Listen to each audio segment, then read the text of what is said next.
ओम गण गणपते नमः। आप सभी का स्वागत है मेरे YouTube चैनल गोपाल दीवानी में। आज हम आपको बुधवार की व्रत कथा का रसपान करवाने जा रहे हैं।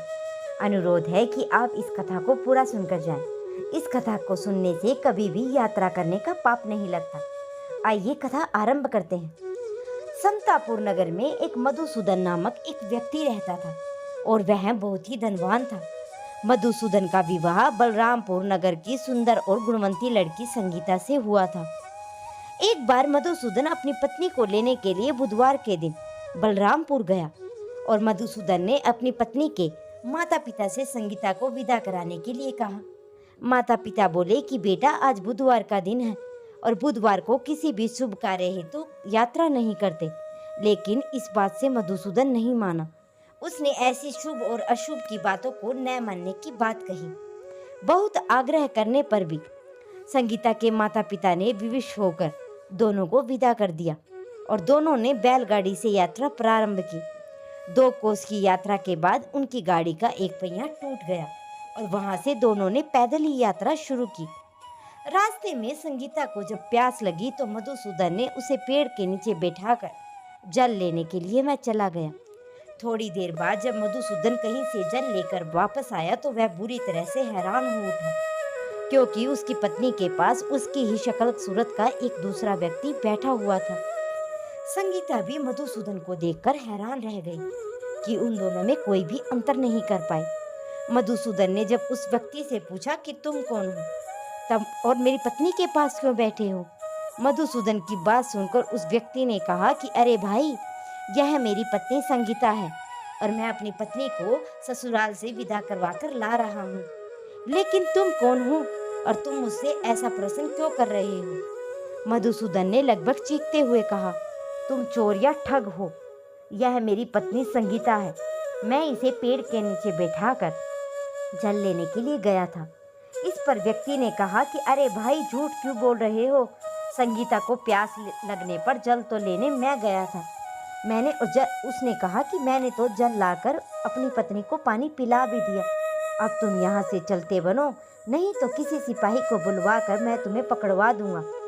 और वे दोनों एक दूसरे से ही ऐसा कहते हुए लड़ने लगे। उसे लड़ता देख बहुत से लोग वहाँ पर एकत्रित हो गए और नगर के कुछ सिपाही भी वहाँ पर आ गए। सिपाही उन दोनों को पकड़कर राजा के पास ले गए और सारी कहानी राजा को सुनाई तो राजा को भी कोई निर्णय नहीं कर पाया। संगीता भी उन दोनों में से अपने वास्तविक पति की छवि को नहीं पहचान पा रही थी। राजा ने दोनों को कारागार में डाल देने के लिए कहा। राजा के फैसले पर असली मधुसूदन भयभीत हो उठा। तभी आकाशवाणी हुई कि मधुसूदन, तूने संगीता के माता पिता की बात नहीं मानी और बुधवार के दिन ही अपने ससुराल से प्रस्थान किया। यह सब भगवान बुद्धदेव के प्रकोप से हो रहा है। मधुसूदन ने भगवान बुद्धदेव से प्रार्थना की कि हे भगवान बुद्धदेव, मुझे क्षमा कर दीजिए। मुझसे बहुत बड़ी गलती हो गई है। भविष्य में अब मैं कभी भी बुधवार के दिन यात्रा नहीं करूंगा और सदैव बुधवार को आपका व्रत किया करूंगा। मधुसूदन के प्रार्थना करने से भगवान बुद्धदेव ने उसे क्षमा कर दिया।